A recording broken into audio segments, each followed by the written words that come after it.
Hello, and welcome to this edition of EMS Now. Virtual on Tour is what we're calling it. This is when we speak to EMS companies without actually being on the ground with them. I get to speak today with Michael Seltzer. He's a chief commercial officer with Zentech Manufacturing. And Zentech's been a very interesting company to watch here in North America for the last several years. So look forward to the opportunity to learn more about them. So Michael, let me just turn it over to you, let you kind of introduce yourself and give us an overview of Zentech. And while you're doing that, I will click on this slide as well so people can see a little bit more. Thank you very much, Eric. I appreciate it. Thanks for your time today. Happy to talk about Zentech. My name is Michael Seltzer. I'm the Chief Commercial Officer for Zentech, as you mentioned. Zentech is a 25-year-old company and based in 3 different locations with a home base in Baltimore, Maryland. We've got a facility in Bloomington, Illinois, as well as Dallas, Texas. We support high reliability markets, primarily in the aerospace, defense, and medical markets. And as you can see, that's pretty much what we do. That makes us pretty unique. We don't use defense to round out our portfolio. Well said, well said. Here, I'll click that off and get us back in here now. Excellent. Well, let's start then, Michael. Start with, and you indicated that already, it's pretty clear the type of what you're doing, but tell us, what is that you consider your unique differentiator? What is it that you guys do best? I think there's 2. When you look at Zentech, or when I look at Zentech, what I see are 2 things. First is the external view, when people see us. I think when people see us, they see something extremely unique. As I mentioned before, we're dedicated to the high reliability market. We support more defense programs than most quote in a year. And for us, it's focused on the defense market is not something that just rounds out our portfolio, but it is, it's more than 80% of our business, as the chart showed. And this is what we do, and it's what we have done. We haven't changed our colors. It's not something that we focus on or try to grow from, as the defense budget grows or shrinks or whatever. It is what we do. And I think that makes us extremely unique. Secondly, I think is the internal view. And I strongly believe that our internal view, what I see as the differentiators are people. Our people are very passionate about what we do and the programs we support. They provide, the work that we do provides protection to the warfighters, to our national defense and securities, and our folks truly care. And this is very important to me because I think this makes us very unique in that respect. Doesn't mean we're perfect, and we are dedicated to continuous improvement, and we don't always get it right, but we're going to try harder than anybody else. Gotcha. And so that's very complex electronics is what I think, right? That this isn't this is stuff that's very complex. The volumes are going to be smaller, but is what comes to mind here. And even within some of the industrial, probably, it looks like it's a lot of that type of manufacturing. It is the industrial, even the small percentage that we have there is high reliability industrial. And you're right. We are dedicated to the high mix, low to medium volume marketplace. There's a few exceptions to that. But the worst question that I always think in this industry is, well, what's your average volume? Well, I don't know. How many placements? How complex is it, right? I mean, we've got cards that, like most people, we've got assemblies that we put, 12 components on, and we've got other assemblies that we put 8,000 components on, and that's vastly different from a volume standpoint. So it's one of I hate that question in this industry, actually, but it's asked so often because somehow your response is a measure of how much more work you can take. Well, I won't ask you that question then. We can move on from there. So, I also wanted to get your view of, the challenges that the industry faces and what's happening there. And this industry has always had challenges, but the 2 biggest in recent years are clearly materials and kind of workforce labor issues. Why don't you speak to those? Maybe talk about materials first. Kind of how are you viewing that impacting your business? Sure, certainly. Well, the one thing I'd like to say, it'd be great if we could all get our story straight, right? Um, you've got people out there that are saying, "Hey, the market is getting better, prices are coming down," and and then there's others that you really say, "Well, I'm living it every day," and that's not really what's happening, right? There's the reality of, really what we see are pockets of improvement, and it really depends upon, what the commodity is that you're trying that you're trying to acquire. And the other thing about improvement requires a baseline, and that's fairly relative based on what your baseline is. If we're, I like to go say, listen, the baseline is pre-COVID, because COVID pretty much shook up the world, right? And so if really COVID is the baseline, are we better than that? No, we're not. Mm, And have we seen improvements from the worst of the worst? Yeah, I think overall, in general, we have. But listen, working on a very important customer quote today, still 52-week lead times, right? That's still reality. yeah. And you know, but when it comes to that, we've had to adapt and work with our customers differently. We work with the customers now to BOM expansion is a really, really big deal. And so we work with our customers on BOM expansion, on strategies, on how we can help in this market. As being as part of the high reliability market, our customers control the AVL or ASO, and that's just a reality most of the time, right? Right. And so working on BOM expansion is extremely important. And our customers have adapted to this new environment too. We have one customer that totally redesigned their whole product based on component availability, because their redesign cycle was faster than what they could, but than the lead time of the material. I And see.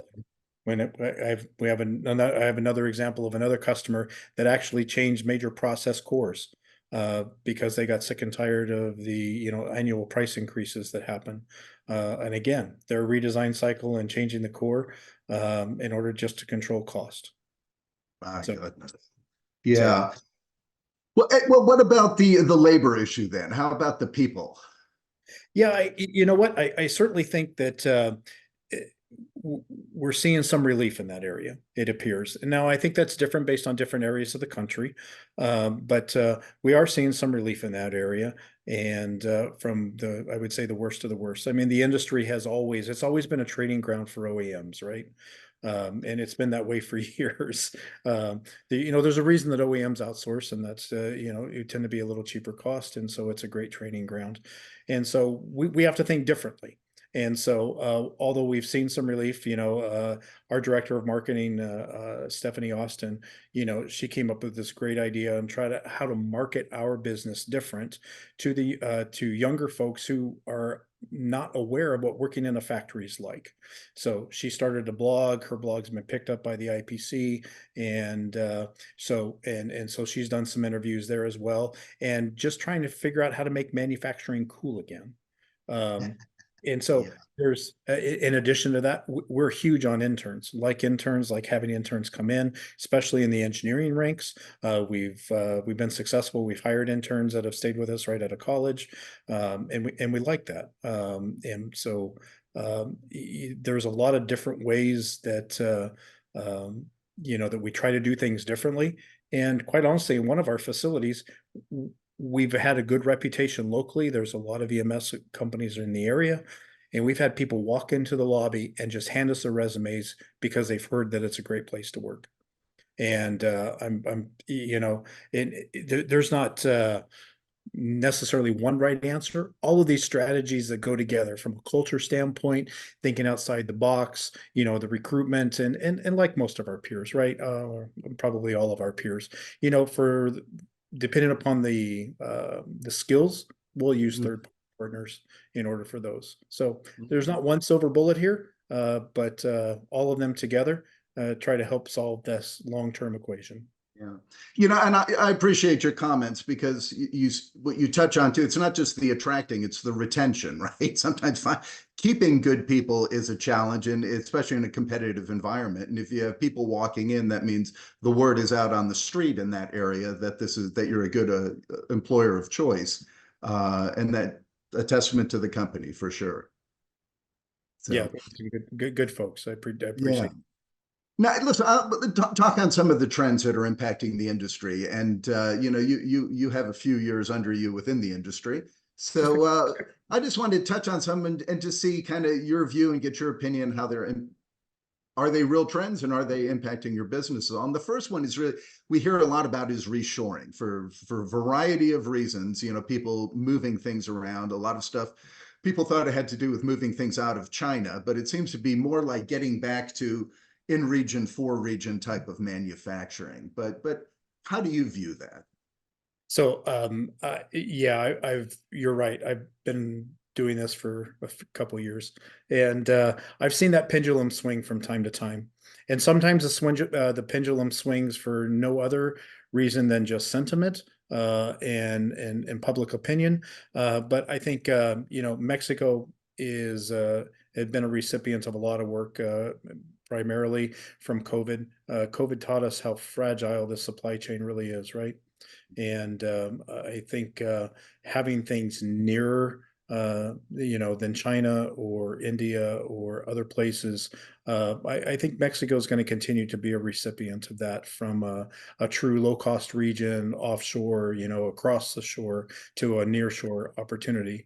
But I think you're absolutely right. I think we've seen even people that have been in Mexico come back more regionally to the US. So there has been some reshoring. We have some examples of that from some of our customers that and a portion of me really wonders our measurements are different today. And this is the other part of the pendulum. When I spent some time in my career in supply chain, and we had a really good in the early '90s a good total cost of ownership model, and and so we looked at what was the total cost of ownership from acquisition cost to freight to, I mean, everything, all things considered. And then we moved to a PPV measurement, right? Mhm. And when we started measuring people based on purchase price variance, then it was very monolithic and very, I would say, functionally oriented response. And you got what you measured. And so those things drove people, I think, heavily to a low cost region. And a lot of people were very successful at that. But it's not a total company view. And I think, again, the pendulum has swung back. It appears from the companies that we've seen, it's more of a total cost of ownership model, having, again, that supply chain that COVID taught us about, making sure that it's a lot closer and knit to where they're at, and saving $3 on the unit price may not be such a big deal now. Yeah, no, yeah, I'm also struck by the fact that going back to the type of business and the sectors that you build in, leveraging Mexico will be your ability to do that will be somewhat limited, to say Right. it. Yeah, Mexico is not technically or normally an option for us for most of our customers and product. But I do believe that Mexico, for the industry, not necessarily for Zentech, but the Mexico for the industry is going to be a strong play for, I think, for a long time. Yeah, And yeah. Look, I've been a big fan, especially of Guadalajara. I think it's one of the top three spots on the planet to build electronics, and for a lot of reasons. And we don't need to do an advertisement for Mexico here because they kind of speaks for themselves. Let me push on to another issue, and that is automation. Along with the labor, a lot of people have been talking about, with the challenges in finding labor, and this is globally within the industry. A lot of people are turning to automation and increased automation for a lot of functions, and not just the pre-reflow type of automation. It's a lot of the post-reflow as well. Um, What's your opinion on that? How are you seeing CapEx trends for the coming year? well, I think you're right. At a high level, even pre-reflow. Listen, I think capex is going to continue to grow. This is a highly capitalized industry, and outsourcing, I think will continue to grow as well. And so, therefore, it might be measured. Interest rates and those types of things. There's some geopolitical, pressures that'll make that a little bit more difficult getting financing, and whether if you have to do that versus paying cash. Interest rates make that a lot harder these days. But overall, I think the capital will continue to get spent. how we're on the back end, in the high mix, low to medium volume, I really think that's the key, that it's very tough to automate some of the things that are done on low volume, right? And when you have low to medium volume, as you know, right, the payback isn't there. You can live with 65 bus wires on a card because you're only going to produce 200 of them over the next 3 years, right? It doesn't justify the relay out cost and everything else. So you end up with a lot of back end labor, and those types of things are very difficult to get robots to simulate and to do and to replace, human capital. Yeah. So I do think I do think it will be a big push for high volume manufacturers, consumer electronics, and those types of things. I think in the low to medium volume, I think your post, as you said, post reflow automation, you're going to have your standard things that you have today. But if you're referencing, hey, listen, I really think I'm going to have robots, install, bus wires and things like that are recurring or extremely time consuming. No, I don't see that much of an effect. Yeah. That's a great point you make there.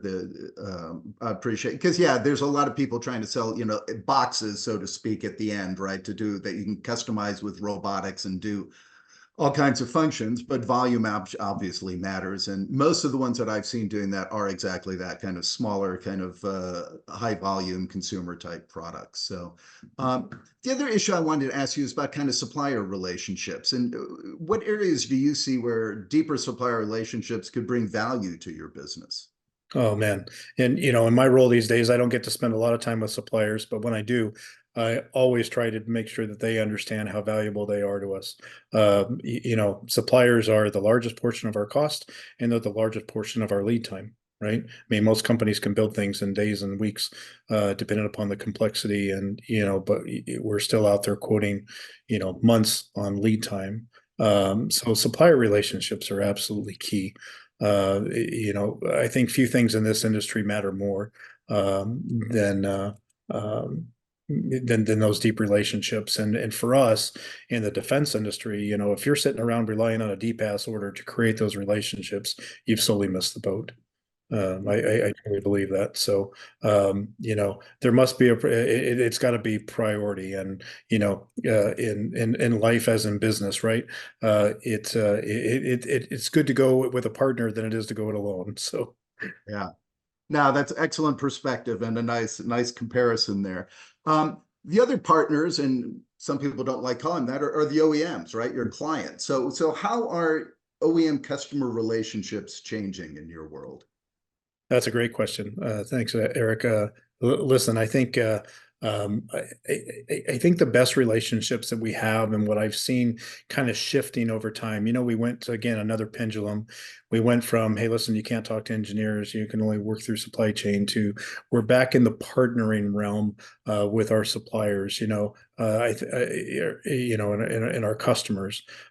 Excuse me, I said suppliers, but Yeah. listen, the best relationships that we have with our customers are those that we touch on multiple fronts. We have engineers working with engineers. I got test folks working with test folks, and the quality folks working with the quality folks, and it's just a good open relationship. And those multiple input allow us to move much more rapidly. And I think customers have seen that when they're looking for innovation and they're looking for edges, they need to move faster. And that Mhm. allows us to move faster together. It doesn't mean that we still don't have points of focus, right? Supply chains for all of our customers are still the only people that can commit, just like program managers for us are the only people that can commit. And so that's extremely important. And so, when you start to engage at those levels and you start to have meaningful conversations and solve real problems, then that's what both companies want.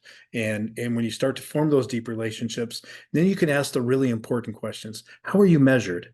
How are you made sick? How are you successful in your organization? And then once you start understanding that, and then you get to share how you're successful, then you can come up with real solutions. That's excellent. Thank you. That's great perspective on that. Um, I'm struck by the fact that Zentech is also constructed through acquisitions over the years, right? And so as your company grows and expands, and if you do more, how do you ensure that you still foster kind of an innovative culture and share best practices across the facilities? Oh, that's a good one. Um, I I think this starts and ends with a singular goal, and that's of continuous improvement. And that's clearly a journey and not a destination. Um, and I believe that commitment starts with the senior leadership team. And this is something that the organization, they catch. You don't teach that.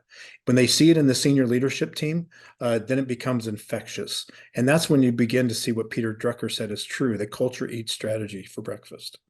And so once that culture begins to take root, and once people begin to see that and believe it, then they seek for themselves the innovation and best practice. It's not driven from the leadership team. They're out there. They no longer see that. Hey, listen, they're asking for help and admitting that the process can be better, instead of saying, hey, listen, we didn't do good enough. It's no longer personal. This is a desire to go off and just be better than where they were yesterday. That's exciting. And that's when you see, I think, true organizational transformation, and when leaders begin to embrace that change themselves.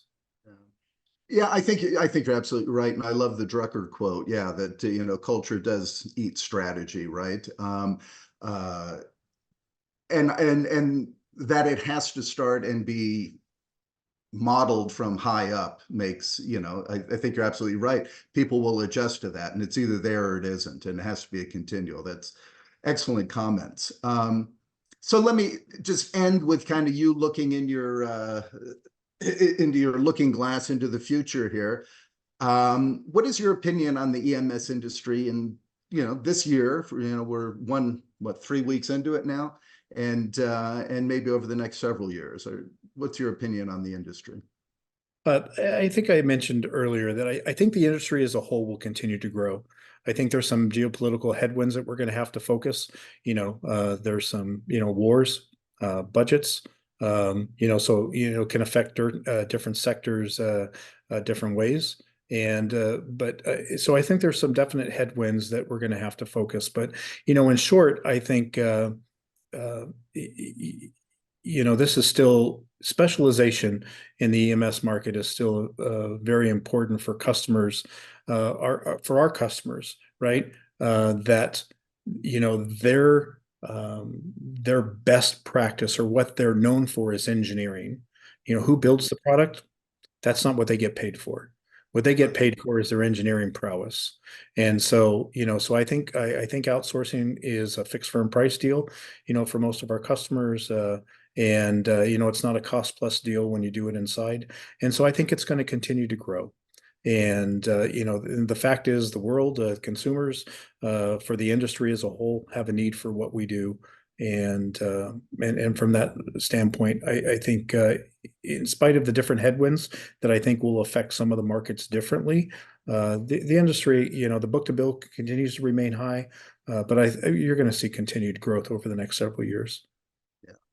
Yeah, I appreciate that because I tend to share the same opinion. I think with the major mega trends of electrification of everything, right?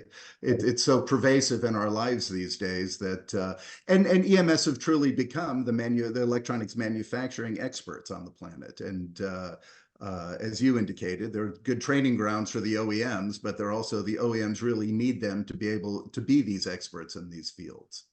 Exactly right. I mean, the customers that we deal with, I mean, their customers come to them because of their engineering prowess, right? I mean, that's, and who ends up building product in the end is not a differentiator for these companies typically. I was privileged enough to sit through a consultant going through, a Fortune 50 company with me, and I was in charge of managing that consultant during that time, and 13 weeks into it, they were just saying, yeah, it's not what your customers pay you for, as when I was part of an OEM, right? And you could be that this is why they come to you. They could care less, who does this portion.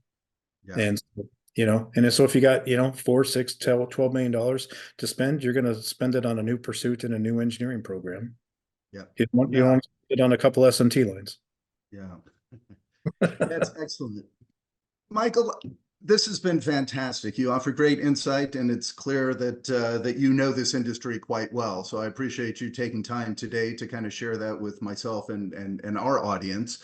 I wish you continued success this year and beyond, and hope we get to catch up again because you're a good interview. Thanks, Eric. I appreciate you. Thank you. Take good care. Bye.